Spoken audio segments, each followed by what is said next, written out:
Do you recommend a CISM or a CISSP? If I had to choose between the two, Michael, I would choose a CISSP, and let me show you why. I'm going to go to Indeed.com, because I'm going to type in a CISSP. And what I want you to notice is the amount of jobs. Now, that doesn't take into account your background, experience, what they want you to do, any of that. It's just 23,000 jobs. Now, let's look at CISM. When the industry is looking for people with certifications, like what are they looking for? Like who is looking for these certifications? Who is putting this on their job description? That's CISM. So I would choose CISSP. Whether you're a manager or whatever, I would get CISM later. I would make that secondary. Probably the only exception would be if you're in the financial sector, because they look highly up on the CISM and CISA. But overall, in general, everybody knows what the CISSP is. The DoD is looking for it. It's on their 8140, which is like a workforce, cybersecurity workforce document. CISM is also on that. It's a list of certifications where they say everybody should have one of these certifications, right? It's like a list that the whole federal government uses. And I'll just show you what I mean. I'll just give you more examples of why I would choose the CISSP. So look at this form right here. This right here is a federal document. All the federal agencies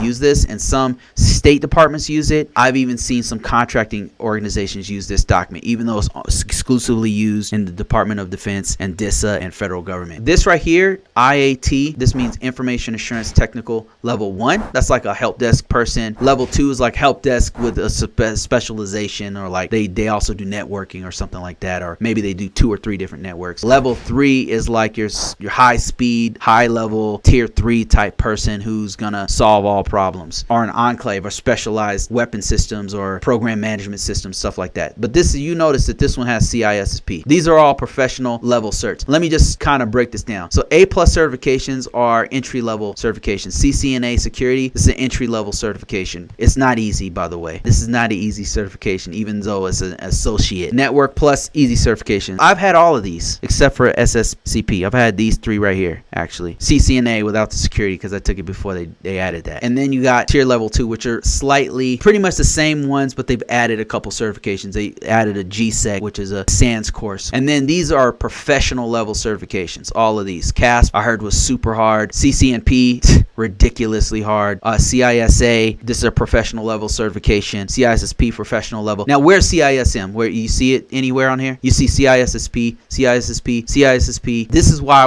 I would recommend CISSP. The CISM is on here. You just got to find it. It's a management level certification, right? This is like for managers and stuff. It depends on what you're trying to, like, if you're trying to go into a specific part of cybersecurity or IT, then there's other professional level certs that kill the CISSP. But in general, it's the golden standard because everybody knows it. It's more marketable. Like all of your HR people who are writing up some of the job descriptions, by the way, they know what that is. They don't necessarily know what a CISM is, right?